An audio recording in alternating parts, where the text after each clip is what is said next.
नमस्कार विद्यार्थियों। आज हम पढ़ने वाले हैं हमारी कक्षा 10 का अर्थशास्त्र का पार्ट एक विकास। तो एनसीईआरटी का जो कोर्स है वो अपन कंप्लीट करने वाले हैं। बहुत सारे स्टेट में ये लागू है। तो आज पूरे नोट्स के माध्यम से हम लोग इसको पढ़ने वाले हैं और बहुत ही अच्छे से आपको ये समझ में आ जाएगा। तो चलते हैं, स्टार्ट करते हैं। विकास विकास को जो इंग्लिश है उसमें डेवलपमेंट कहा जाता है।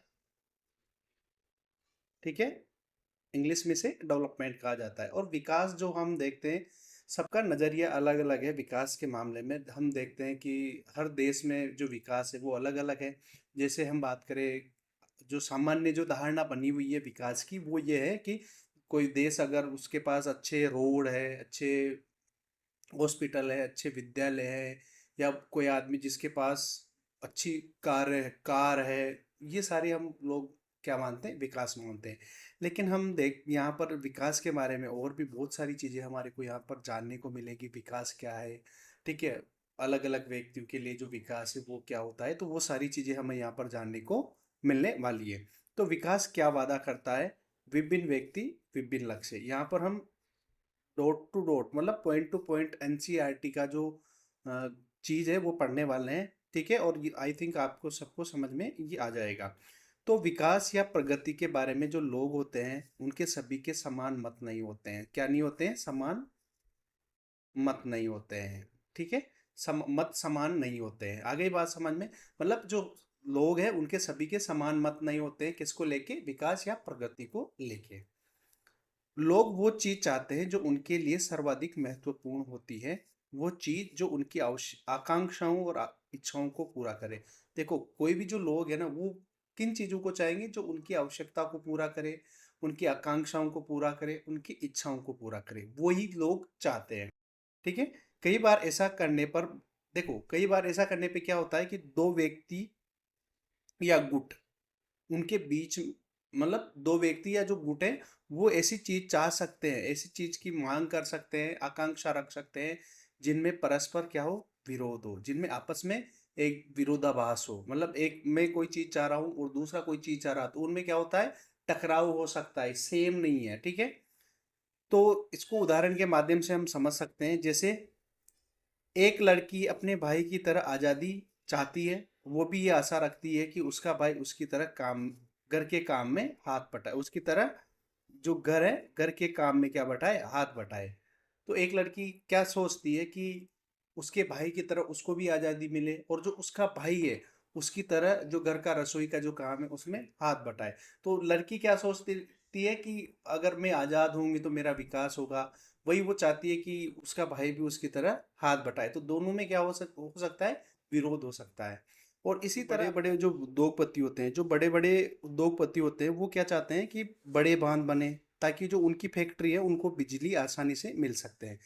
तो हम देख रहे थे कि बहुत सी बार हमने देखा ना कि कई बार विकास के मामले में जो दो व्यक्ति या जो गुट है उनमें आपस में क्या हो सकता है? भेद हो सकता है, आपस में विरोध हो सकता है। तो यहाँ पर ही एक और हम देखने वाले हैं कि जो उद्योगपति है वो चाहता है कि बड़े बड़े बांध बनाए जाए नदियों पे। नदी पे क्या बने बने बड़े बड़े बांध बने, ताकि उसकी जो फैक्ट्री है उसको क्या मिल सके? बिजली मिल सके, उनकी फैक्ट्री को बिजली मिल सके।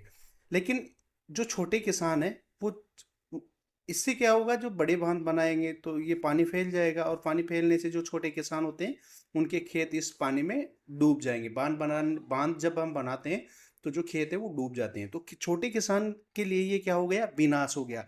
और जो छोटे किसान है वो क्या चाहते हैं? छोटे किसान चाहते हैं कि छोटे बांध बने, ताकि उनकी जो फसल है उनको क्या मिल सके? पानी मिल सके। तो यहाँ पर हमने देखा कि एक तरफ तो जो उद्योगपति है वो चाहते हैं कि बड़े बांध बने, इससे क्या होगा? उनकी जो फैक्ट्रियां हैं उनको पानी मिल सके। लेकिन दूसरी तरफ क्या होगा? जो बड़े बांध बनेंगे उनसे जो किसान है उनकी जो जमीन है वो क्या हो जाएगी? सब मर्ज हो जाएगी, पानी के में डूब जाएगी। तो एक तरफ उद्योगपतियों के लिए तो ये विकास है, लेकिन दूसरी तरफ जो किसान है उनके लिए ये विनाश है। ठीक है, तो हमने पढ़ा कि एक के लिए विकास हो सकता है, दूसरे के लिए विनाश है। लेकिन वही जो किसान है, छोटे किसान है, वो चाहते हैं कि छोटे छोटे बांध बने, ताकि उनकी जो फसल है, उनके जो खेत है, उनको पानी मिल सके नहर के माध्यम से। ठीक है, आ गई आई थिंक दोनों बातें आप लोगों को समझ में आ गई होगी। अब हम कंक्लूजन क्या निकलता है इसका, क्या लास्ट में क्या कंक्लूजन निकलता है? तो हमें दो तरीके की बातें देखने को मिलती है। कि लोगों के जो विकास के लक्ष्य होते हैं वो अलग अलग होते हैं, भिन्न भिन्न हो सकते हैं। विकास हर व्यक्ति के लिए अलग अलग हो सकता है, या ज़्यादातर जो लोग हैं उनके लिए अलग अलग हो सकते हैं। और दूसरा, एक के लिए जो विकास है वो दूसरे के लिए विकास ना हो। जो एक व्यक्ति के लिए विकास हो वो दूसरे के लिए हो सकता है विकास ना हो। यहाँ तक कि जो एक के लिए विकास है वो दूसरे के लिए विनाशकारी भी हो सकता है, मतलब विनाश भी हो सकता है उससे। हमने देखा ना भी किसान किसान और उद्योगपति के बारे में देखा, उद्योगपति के बारे में देखा, और किसान के बारे में देखा। किसान के लिए जो बड़े बांध है वो विनाशकारी है, और वही उद्योगपतियों के लिए क्या है, वो फायदेमंद है, क्योंकि उनसे उनकी जो फैक्ट्रियाँ हैं उनको इलेक्ट्रिसिटी मिल सकती है। तो ये विकास के बारे में एक छोटा सा हमारे को एक बेसिक अंडरस्टैंडिंग डेवलप होनी चाहिए। अब हम देखेंगे आय और अन्य लक्ष्य। आय और अन्य लक्ष्य। लोग नियमित काम, बेहतर मजदूरी, अपनी उपज अथवा अन्य उत्पादों को अच्छी कीमत मिले, अर्थात वो ज़्यादा इनकम चाहते हैं। लोग क्या चाहते हैं कि उनके जो उनको नियमित काम मिले, नियमित क्या मिले, रोजगार मिले, रोजगार मिले। और जो ये रोजगार है उसकी क्या मिले, अच्छी मजदूरी मिले, अच्छी मजदूरी या पैसा मिले। ठीक है। जो किसान है, किसान क्या चाहते हैं, किसान चाहते हैं कि उनकी जो उपज है, उपज को क्या मिले, उसकी अच्छी कीमत मिले, कीमत अच्छी मिले। ठीक है। तो सभी क्या चाहते हैं कि उनकी जो चीजें हैं उनकी क्या मिले, अच्छी इनकम चाहते हैं, अच्छा इनकम चाहते हैं। ठीक है। अच्छी क्या चाहते हैं, इनकम चाहते हैं, अच्छा पैसा चाहते हैं सभी लोग। ठीक है। लेकिन अब एक तरफ तो ये है कि सभी लोग आय चाहते हैं, ज्यादा पैसा चाहते हैं। दूसरी तरफ लेकिन इसके साथ ही लोग क्या चाहते हैं, इसके साथ केवल आय ही नहीं, इसके साथ और भी चाहते हैं। क्या चाहते हैं लोग, वो चाहते हैं कि उनके साथ बराबरी का व्यवहार करे, सभी लोग उनके साथ बराबरी का व्यवहार करे, सरकार या कोई भी व्यक्ति उनके साथ बराबरी का व्यवहार करे। वो चाहते हैं कि वो सभी क्या रहे, स्वतंत्र रहे। ऐसा नहीं है कि किसी के अधीन रहे, किसी के गुलाम रहे वो। दूसरा, उनकी भी सुरक्षा हो, दूसरों से उन्हें आदर मिले, ये भी इच्छा वो लोग रखते हैं। मतलब क्या कहने का मतलब है कि लोग पैसा तो चाहते हैं, इनकम अच्छी चाहते हैं, लेकिन साथ ही साथ उनके साथ बराबरी का व्यवहार हो, वो स्वतंत्र रहे, उनकी सुरक्षा हो, और दूसरे लोग उनका आदर करें, ये भी लोग चाहते हैं। ऐसा नहीं है कि पैसा ही सब कुछ है। यहाँ कहने का मतलब ये है कि केवल पैसा ही सब कुछ नहीं है उनका, बाकी चीजें भी वो देखते हैं। अगर उनके साथ भेदभाव किया जाता है तो वो प्रसन्न नहीं होते, खुश नहीं रहते। अगर किसी ने उसके उनके साथ क्या कर दिया, भेदभाव कर दिया, तो वो क्या नहीं रहेंगे, खुश नहीं रहेंगे। ठीक है। आय के साथ साथ ये जो चीजें हैं ये भी बहुत ही महत्वपूर्ण है जीवन जीने के लिए। तो जीवन जीने के लिए आय के साथ साथ ये चीजें भी क्या है, बहुत ही महत्वपूर्ण है। आगे बात समझ में। तो हमने क्या देखा कि केवल आय आय महत्वपूर्ण नहीं है, आय के साथ साथ लोग अन्य लक्ष्य भी देखते हैं। आय तो देखते ही है, लेकिन आय के साथ लोग अन्य लक्ष्य भी देखते हैं, जो क्या है, उनको सभी बराबरी के साथ देखे, उनके साथ बराबरी का व्यवहार हो। ठीक है। इसके अलावा उनके साथ भेदभाव नहीं हो, वो स्वतंत्र रहना चाहते हैं, ये सारी चीजें। अब इसके साथ साथ अपन क्या कहें कि एक उदाहरण के माध्यम से इस चीज को अपन लोग समझ लेते हैं। तो हम एक उदाहरण देख सकते हैं। हम मान लीजिए कोई भी व्यक्ति हो, वो उसको बहुत ही दूर क्या हो रही है, नौकरी मिल रही है। वो उसके घर से बहुत ही जैसे 500 किलोमीटर दूर उसको नौकरी मिल रही है। वहां पर उसको क्या मिल रहा है, पैसा, पैसा बढ़िया मिल रहा है। पैसा क्या मिल रहा है, पैसा अच्छा मिल रहा है। पैसा क्या मिल रहा है, अच्छा मिल रहा है। लेकिन फिर भी वो आदमी क्या सोचेगा कि यार पैसा अच्छा है, नौकरी दूर है, ठीक है, लेकिन वो सोचेगा कि यार वहाँ पर किस तरीके की व्यवस्था होगी, वहाँ का वातावरण कैसा है, वहाँ मेरे को किस तरीके की फैसिलिटीज मिलेगी, ये सारी चीजें भी वो देखता है। केवल पैसा ही नहीं देख रहा, आय ही नहीं देख रहा, वो दूसरी चीजें भी देखता है कि वहाँ पर फैसिलिटी किस तरीके की है, वहाँ का वातावरण कैसा है, मैं वहाँ पर एडजस्ट हो पाऊंगा या नहीं हो पाऊंगा, ये सारी चीजें भी वो देखता है। और यदि हम एक ऐसी जगह पर जहाँ कम वेतन मिले लेकिन वहाँ पर रोजगार नियमित हो, अपने आसपास हो, मतलब सुरक्षा हो, तो हम वहाँ पर ज़्यादा काम करना पसंद करेंगे। और दूसरी तरफ क्या है, दूसरी तरफ ये है कि वो अपने घर के पास है, घर के पास है। ठीक है। मान ले 50 किलोमीटर है। ठीक है। यहाँ पर हमारे को कम वेतन मिल रहा है, पैसा कम मिल रहा है। ठीक है। वेतन कम मिल रहा है, लेकिन रोजगार क्या है, काम, काम रेगुलर है। ठीक है। रेगुलर काम मिल रहा है हमारे को। ठीक है। पास मतलब पास है लेकिन कम में पैसा मिल रहा है, लेकिन काम क्या है, रेगुलर है। यहाँ पर हमारे को सुरक्षा है। ठीक है। यहाँ पर हमारे अकॉर्डिंग क्या है, फैसिलिटीज है। तो लोग ज़्यादा पैसों की जगह क्या कहाँ काम करना पसंद करेगा, जहाँ उसको सेफ्टी और उसके जो लक्ष्य हैं वो मिले जुले जहाँ दिखाई देंगे, वहाँ पर वो काम करना पसंद करेगा।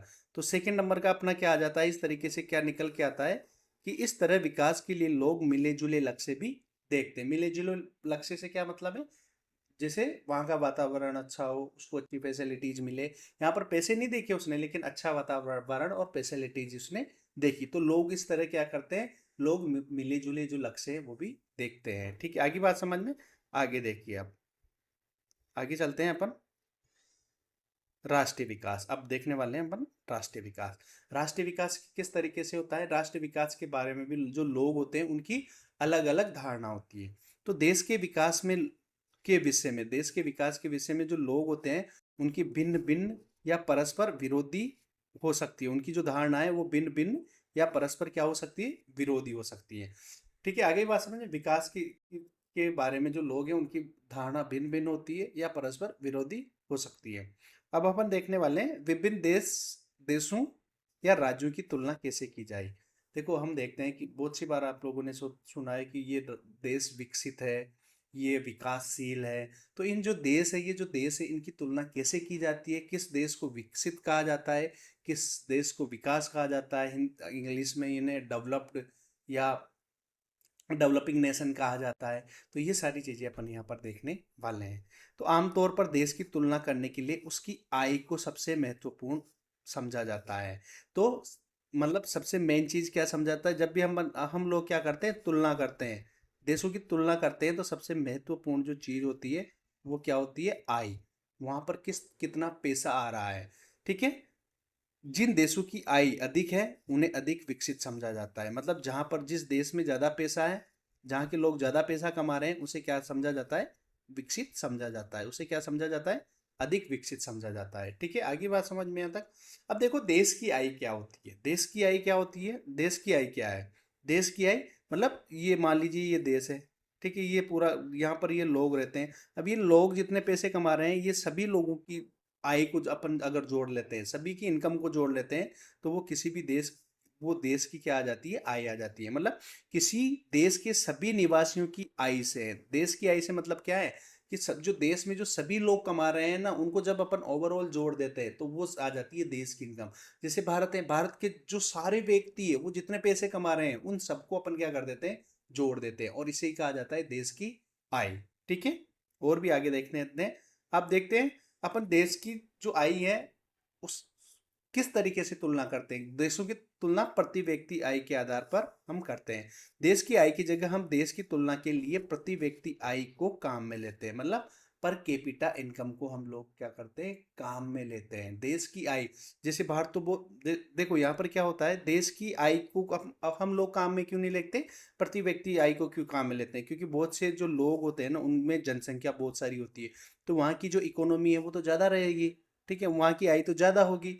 वो बहुत से जो देश है उनके बहुत क्या है, कम व्यक्ति है, तो उनकी आय कम रहेगी। ठीक है, मतलब ये तो, अगर आदमी कम है तो आय कम रहेगी, अगर आदमी बहुत ज़्यादा है तो वहाँ की आय क्या रहेगी, ज़्यादा आएगी, ज़्यादा रहेगी। लेकिन हमेशा ये ज़रूरी नहीं है। तो लेकिन यहाँ के जो पर आदमी, जैसे यहाँ पर 10 लोग रहते हैं, इस देश में 10 रहते हैं, यहाँ पर 50 लोग रहते हैं। ठीक है, इस देश की जो प्रत्येक आदमी है वो क्या कमाता है, 5-5 हज़ार रुपये कमाता है। ठीक है, 5-5 हज़ार कमाता है। तो इस तरीके से इस देश की इनकम कितनी होगी, टोटल 50 हज़ार हो गई। ठीक है, इधर 50 आदमी है, लेकिन यहाँ पर हर आदमी कितना कमा रहा है, 2-2 हज़ार कमा रहा है। ठीक है, तो 50 आदमी है तो यहाँ पर कितनी हो जाएगी, 1 लाख हो जाएगी। ठीक है ना, कितनी हो गई यहाँ पर, 1 लाख हो जाएगी। ठीक है, तो हमने क्या देखा कि यहाँ पर इस देश की आय आय के मामले में ये ज़्यादा है, आय के मामले में तो ये ज़्यादा है, ये कम है, 50 हज़ार ही है यहाँ पर इस देश की इनकम। तो इस देश की इनकम कितनी है, 1 लाख है। तो हम इसको विकसित मानेंगे भाई। अगर हम देश की आय को लेते हैं तो ये विकसित है, लेकिन ऐसा नहीं है। हम लेते हैं प्रति व्यक्ति आय। प्रति व्यक्ति आय, इस यहाँ की जो प्रति व्यक्ति आय है वो 5 हज़ार है, जबकि यहाँ की कितनी है, 2 हज़ार रुपये ही है। तो कौन सा देश विकसित है, ज्यादा विकसित कौन सा है, ये वाला छोटा देश है। लेकिन यहाँ जो प्रति व्यक्ति है वो कितने रुपए कमा रहे हैं? 5,000 रुपये कमा रहे हैं। तो ज़्यादा विकसित कौन सा देश होगा? ये। हालांकि इस पूरे देश की इनकम इसकी कम है, यहाँ पे ज़्यादा है क्योंकि यहाँ पर जनसंख्या ज़्यादा है। ठीक है, आगे बात समझ में। तो ये याद रखना। अब प्रति व्यक्ति आय हम लोग कैसे निकालते हैं? बहुत सी बार एग्जाम में क्वेश्चन आ जाता है, प्रति व्यक्ति आय क्या होती है, कैसे निकाला जाता है? तो किसी देश की कुल आय, जैसे मान लीजिए एक देश है, उसके उसकी कुल आय 100 रुपये है और वहाँ पर कितने लोग रहते हैं? 20 लोग रहते हैं। तो प्रति प्रति व्यक्ति आय कितनी आ जाएगी इनकी? 5 रुपये प्रति व्यक्ति आय आ जाएगी। ठीक है, एग्जाम्पल की दृष्टि से मैंने बताया है आपको ये। ठीक है, याद रखना इंपॉर्टेंट है, प्रति व्यक्ति आय कैसे निकाला जाता है। तो देश की कुल आय बटा कुल जनसंख्या। ठीक है, अब हम लोग देखने वाले हैं विश्व बैंक के आधार पर। अब देखो, हर बहुत सारे ऑर्गेनाइजेशन है, विश्व बैंक हो गया, वर्ल्ड बैंक, आईएमएफ हो गया, या बहुत सारी जो रिपोर्ट है उनके आधार पर अलग अलग तरीके से लोगों को अलग अलग आधार पर बताया जाता है कि ये देश विकसित है, ये देश विकासशील है। एक पैमाना तय किया जाता है, एक आइडिया तय किया जाता है। तो विश्व बैंक ने किस आधार पर देशों को समृद्ध या विकसित या विकासशील माना है? तो विश्व बैंक या वर्ल्ड बैंक के आधार पर क्या मायना रखता है? वे देश जिनकी प्रति व्यक्ति आय, यहाँ पर देखिए प्रति व्यक्ति आय 2019 में, कब? 2019 में 49,300 अमेरिकन डॉलर, यूएस डॉलर प्रति वर्ष हैं या इससे अधिक है, वो देश क्या कहलाएगा? समृद्ध कहलाएगा या विकसित देश कहलाएगा? वो देश क्या कहलाएगा? विकसित देश कहलाएगा। मतलब कहने का मतलब ये है कि वो देश जिसकी आय, प्रति व्यक्ति आय, एक व्यक्ति की आय 49,300 अमेरिकन डॉलर है, वो क्या कहलाएगा? विकसित देश कहलाएगा एक साल में। ठीक है, अगला, वो देश जिसकी $2,500 अमेरिकन डॉलर प्रति वर्ष या उससे कम है, उसे निम्न आय वाला देश कहा जाता है। वो देश जिसकी प्रति व्यक्ति आय, वो देश जिसकी प्रति व्यक्ति आय एक साल में $2,500 से कम है, वो क्या कहलाएगा? वो कहलाएगा निम्न आय वाला देश। अब भारत की बात करें तो भारत कहाँ पे है? भारत की जो 2019 में प्रति व्यक्ति आय है वो है $6,700, 6,700 अमेरिकन डॉलर। ठीक है, तो भारत इस तरीके से, भारत को कहाँ पर रखा जाता है? मध्य आय वाले देश में रखा जाता है। तो आगे बात समझ में, हमने देखा कि विकसित विकासशील या देशों की जो तुलना करने के लिए हमने किसको काम में लिया? प्रति व्यक्ति आय को काम में लिया। और विश्व बैंक या वर्ल्ड बैंक के आधार पर किस तरीके से देश को विकसित विकासशील में बांटा गया है, ये आप लोगों ने देखा है। अब हम आगे चलते हैं, आय और अन्य मापदंड। क्या केवल पैसा, इनकम ही सब कुछ है? अन्य मापदंड, अन्य जो चीजें हैं वो विकसित होने के लिए सही नहीं है। तो यहाँ पर हम यही चीजें देखने वाले हैं कि केवल इनकम को ही मेन फैक्टर माना जाता है, केवल आय कि केवल पैसों को ही मेन चीज माना जाता है, या अन्य चीज भी बहुत ही महत्वपूर्ण रहती है। तो यहाँ पर देखते हैं, व्यक्ति अपनी आकांक्षाओं और लक्ष्य को पूरा करने के लिए केवल बेहतर आय के बारे में ही नहीं सोचता, केवल वो नहीं चाहता कि केवल उसे बेहतर आय मिले। वो सोचता है कि उसकी सुरक्षा हो, दूसरे लोग उसका आदर करें, उसके साथ समानता का व्यवहार करें, उसे आज़ादी हो, आदि चीज़ों के बारे में भी वो सोचता है। इससे पहले हमने देखा था कि केवल आदमी आय ज़्यादा पैसा मिल रहा है यही महत्वपूर्ण नहीं है उसके लिए, उसके साथ समानता का व्यवहार हो, वो उसका लोग आदर करे। ठीक है, इसके अलावा उसे आज़ादी हो, इन चीज़ों के बारे में भी वो देखता है। इसी प्रकार जब हम किसी देश या क्षेत्र के बारे में सोचते हैं तो केवल उसे उस क्षेत्र की औसत आय के अतिरिक्त अन्य जो महत्वपूर्ण चीजें हैं उनके बारे में भी हम देखते हैं। तो केवल हम जब भी कोई कंट्री का जब अपन क्या करते हैं, हम लोग कंपेयर करते हैं, तो केवल हम ये नहीं सोचते हैं कि इस जगह पर जैसे राजस्थान और हम यूपी बिहार का क्या कर रहे हैं, कंपैरिजन कर रहे हैं। तो हम केवल यूपी में जैसे कम है या राजस्थान में ज़्यादा है, तो अपन केवल पैसों के मामले में कंपैरिजन नहीं करेंगे, हम कंपैरिजन करेंगे कि वहाँ पर और चीज़ें किस तरीके की है। ठीक है, वहाँ पर समानता का व्यवहार है नहीं है, वहाँ पर एजुकेशन किस तरीके की है, ये सारी चीज़ें भी हम देखते हैं। तो इस तरीके से हम एक उदाहरण लेते हैं, 3 स्टेट है, हरियाणा, केरल और बिहार। हरियाणा, केरल और बिहार के बारे में हम देखते हैं। तो ये जो तीनों राज्य हैं, हरियाणा, केरल, बिहार, तो हरियाणा की जो प्रति व्यक्ति आय है, प्रति व्यक्ति आय हरियाणा की 2,64,729 रुपये है। केरल की 2,34,435 है, और जो बिहार है उसकी 47,498 है। तो यहाँ पर सबसे ज़्यादा प्रति व्यक्ति आई तो किसकी है? हरियाणा की है। ठीक है, अब लेकिन इसके साथ साथ और दूसरे मामलों में देखते हैं। दूसरे मामलों में हरियाणा, जैसे शिशु मृत्यु दर के मामले में हरियाणा का जो शिशु मृत्यु दर है वो 28 है। मतलब 1,000 शिशु, जब 1,000 बच्चे जन्म होते हैं तो वो एक वर्ष से पहले ही, एक वर्ष की आयु से पहले ही 1,000 में से एक वर्ष की आयु से पहले ही 28 बच्चे मर जाते हैं। मतलब जैसे माता ने बच्चे को जन्म दिया तो 1,000 बच्चे जन्म दिया तो उनमें से 28 तो 1 साल का होने से पहले ही मर जाते हैं। वही अगर केरला की बात करें तो केरला में ये संख्या कितनी है? केवल 6 है। बिहार में केवल कितनी है? 27 है। तो यहाँ पर हमने देखा कि हरियाणा में प्रति व्यक्ति आय ज़्यादा है, लेकिन वही अगर शिशु मृत्यु दर की बात करें तो वो सबसे ज़्यादा है। इवन केरला में केवल 6 है। दूसरी साक्षरता दर की बात करें तो हरियाणा में साक्षरता दर केवल 80 है, जबकि केरला में कितनी है? 96 है। बिहार में 71 है। और निवल उपस्थिति अनुपात, मतलब 100 व्यक्तियों में से माध्यमिक स्तर पर कितने बच्चे जाते हैं? तो हरियाणा में केवल कितने हैं? 67। मतलब 100 में से 67 ही क्या कर पाते हैं? माध्यमिक स्तर की शिक्षा ग्रहण कर पाते हैं। वही केरला में कितनी है? 77 है। ठीक है, तो केवल यहाँ पर हम कहने का मतलब ये है कि केवल प्रति व्यक्ति आय ही महत्वपूर्ण नहीं है, बाकी की जो चीजें हैं वो भी क्या है? महत्वपूर्ण होती है। तो इन चीजों को याद रखना भाई। शिशु मृत्यु दर क्या होती है, साक्षरता दर क्या होती है, नेवल उपस्थिति अनुपात क्या होता है, बहुत सी बार एग्जाम में आ जाता है। शिशु मृत्यु दर क्या है कि किसी वर्ष में पैदा हुए 1,000 जीवित बच्चों में से एक वर्ष की आयु से पहले मर जाने वाले बच्चों का अनुपात दिखाती है। मतलब जैसे मान लीजिए 1,000 एक साल में कितने बच्चे पैदा हुए? 1,000 बच्चे हुए। अब इनमें से 50 बच्चे मर गए, तो एक एक एक वर्ष के हुए बिनाई, एक वर्ष से पहले ही ये जो 1,000 बच्चे हुए ना, एक एक वर्ष के हुए बिनाई 50 बच्चे मर गए, तो ये 50 क्या कहलाएगी यहाँ पर?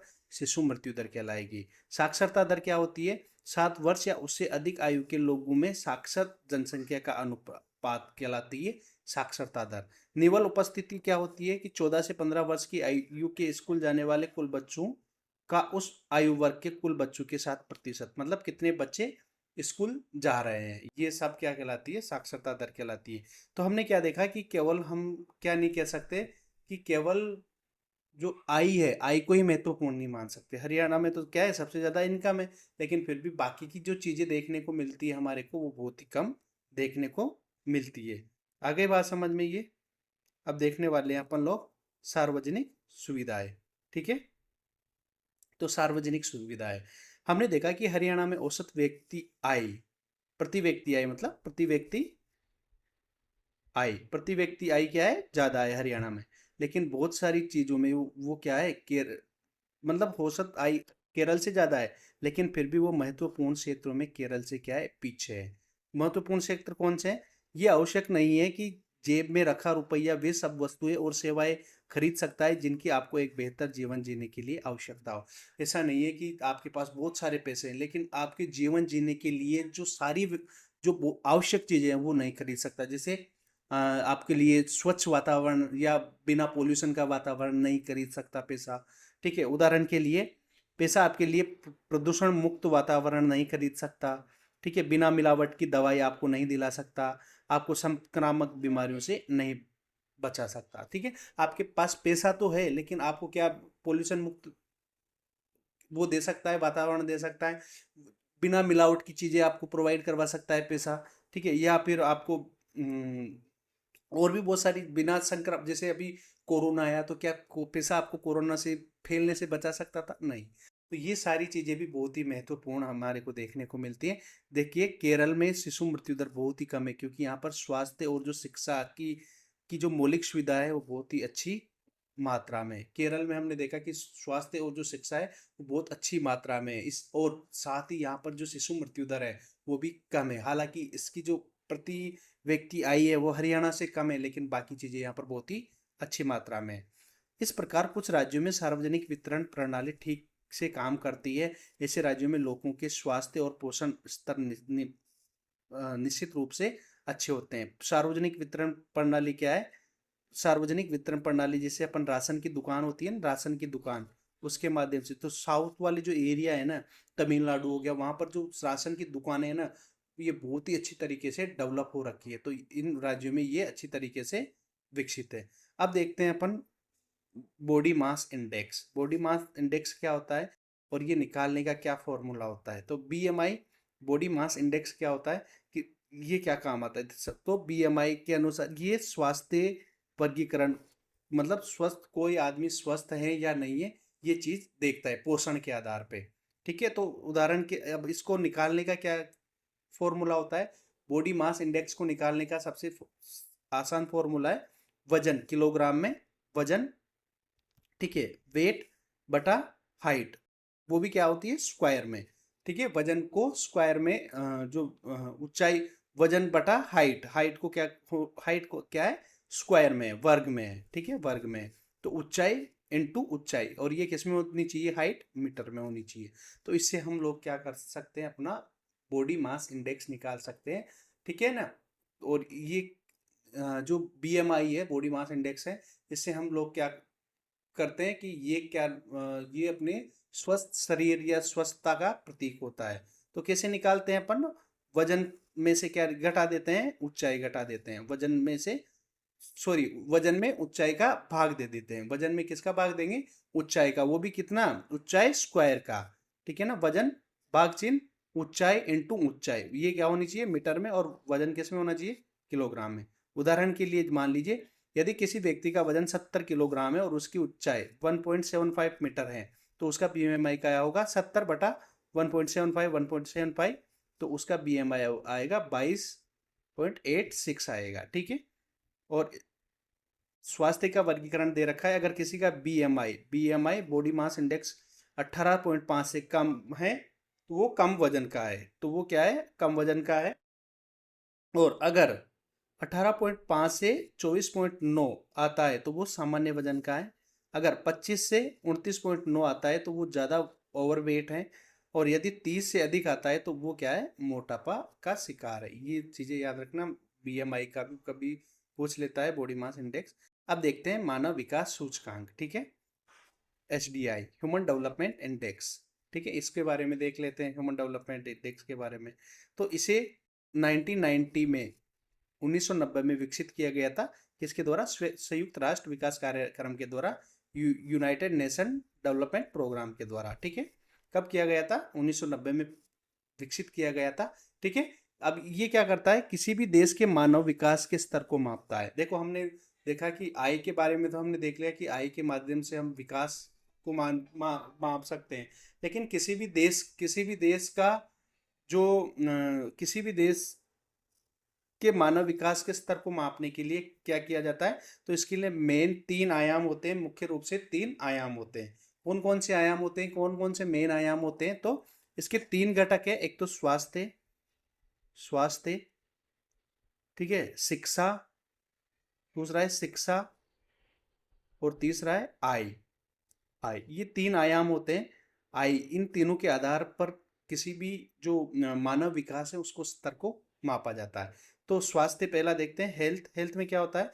ये किसी भी जीवन प्रत्याशा को दिखाता है। जीवन प्रत्याशा क्या है? कि किसी देश में कोई भी व्यक्ति कितने साल तक जीवित रहता है।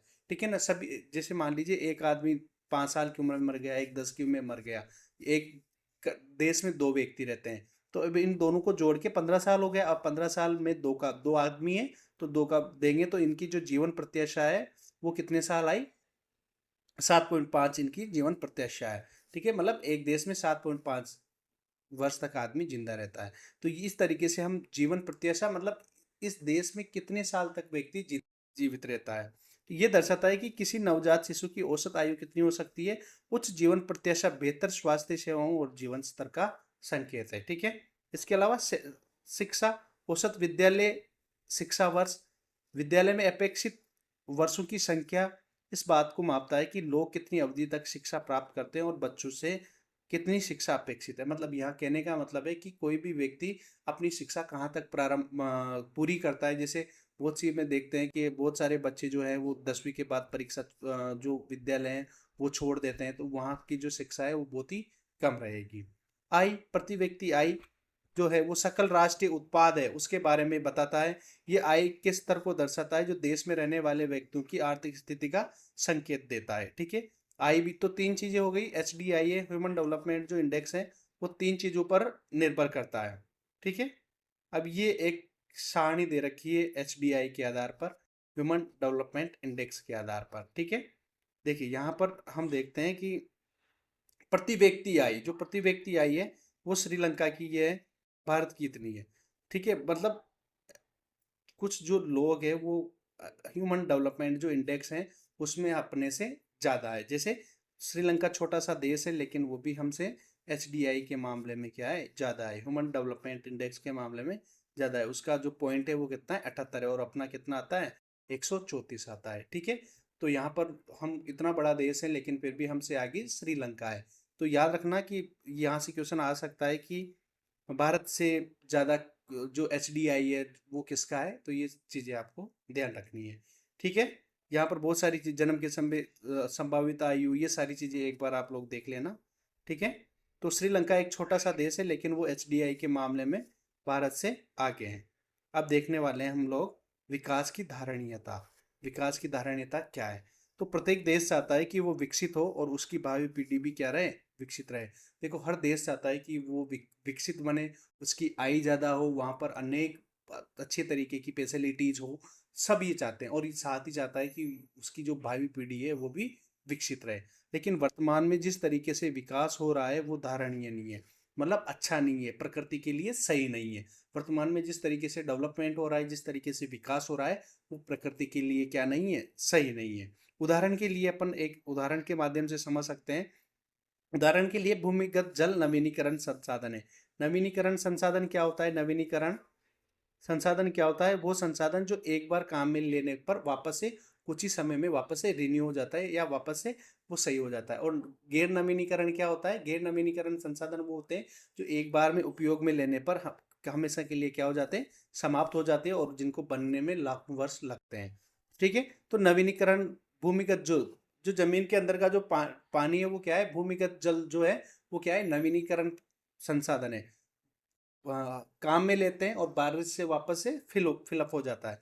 लेकिन क्या हो रहा है कि लेकिन हम इसका इतना अधिक उपयोग कर रहे हैं, जितना भूमिगत जल बरसात के द्वारा जाता है उससे अधिक हम जमीन के अंदर से पानी निकाल रहे हैं। इस तरीके से इसका उपयोग बहुत ही ज़्यादा हो रहा है और जो जल है उसकी पूर्ण प्राप्ति नहीं हो पा रही है। तो ये जो विकास है ये धारणीय नहीं है या प्रकृति के लिए सही नहीं है।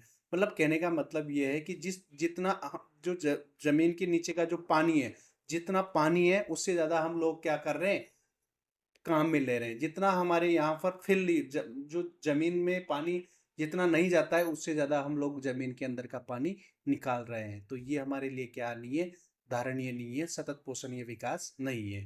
ठीक है, इसी तरीके से गैर नवीनीकरण जो संसाधन है, गैर नवीनीकरण जो संसाधन है हाल ही के वर्ष में इस तरीके से प्रयोग में लाए जा रहे हैं कि वो आने वाले कुछ समय में समाप्त हो जाएंगे। इस संसाधनों को बनने में बहुत समय लगता है। और इसी के साथ जो गैर नवीनीकरण जो संसाधन है वो इतनी तेजी से अंधाधुंध तरीके से काम में लिए जा रहे हैं कि आने वाले कुछ समय में ये संसाधन तो खत्म हो जाएंगे। तो हम कह सकते हैं कि गैर नवीनीकरण संसाधन का जो प्रयोग किया जा रहा है वो भी धारणीय नहीं है। मतलब एक तो जो नवीनीकरण संसाधनों का जो प्रयोग किया जा रहा है वो भी अच्छे तरीके से नहीं किया जा रहा, और जो गैर नवीनीकरण जो संसाधनों का प्रयोग किया जा रहा है वो भी अच्छे तरीके से नहीं किया जा रहा है। पर्यावरण में गिरावट किसी एक देश का विषय नहीं है, अपितु अपितु अपितु ये पूरे विश्व से जुड़ा है। देखिए मान लीजिए हमारे देश में बहुत ज़्यादा कार्बन अपन या प्रदूषण कर रहे हैं, तो इसका मतलब ये है कि ये जो प्रदूषण हमारे किसी एक देश में हो रहा है वो केवल अब उस देश में ही क्या नुकसान पहुंचाएगा, ऐसा नहीं है। एक देश में नहीं, ये पूरे विश्व के लिए क्या है, समस्या बन जाएगी।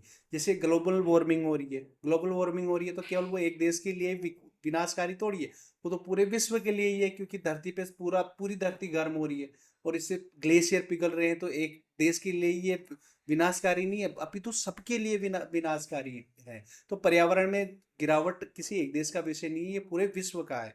अतः हमें आगे ध्यान रखना होगा कि कि विकास इस तरीके से करना है ताकि हमारी जो आने वाली पीढ़ी है उसके लिए भी संसाधन बच सके। तो हमें विकास इस तरीके से करना है, विकास इस तरीके से करना है कि हमारी जो आने वाली जो पीढ़ी है उसके लिए भी संसाधन बच सके और हमारे जो पर्यावरण है उसको भी नुकसान नहीं हो। तो ये कहलाता है सतत पोषणीय विकास। सतत पोषणीय विकास। आगे बात समझ में? तो ये विकास हमारे को इस तरीके से करना है। सतत पोषणीय विकास ये कहलाता है। सतत पोषणीय विकास क्या होता है कि हमें जो विकास है इस तरीके से करना है ताकि जो प्रकृति है उसको कम से कम नुकसान हो। नुकसान क्या हो? प्रकृति को नुकसान क्या हो? कम हो। प्रकृति को कम नुकसान हो। ठीक है। और आगे आने वाली जो पीढ़ी है उनके लिए भी क्या बच सके? संसाधन बच सके। संसाधन उनके लिए भी बच सके। इसे कहा जाता है सतत पोषणीय विकास। तो आई थिंक ये चैप्टर था, आपको समझ में आया होगा। और एनसीईआरटी का ये हमने पूरा चैप्टर कर लिया। और मेरा मानना है कि आप जिस भी स्टेट से पेपर दे रहे हो, जहाँ पर भी आपके एनसीईआरटी का जो किताबें चलती है, तो ये आई थिंक ये पर्याप्त रहेगा। और यहाँ से इसको अगर आपने लर्न कर लिया तो आपके जो जितने भी मार्क्स हैं वो सारे यहाँ से आ जाएगा। और अगर आपको चैप्टर अच्छा लगे तो लाइक शेयर और अपने दोस्तों के साथ ज़रूर शेयर करें ताकि आगे में और भी जो चैप्टर हैं वो बना और भी चैप्टर के वीडियोस बनाने के लिए प्रेरित हो सकूं। धन्यवाद।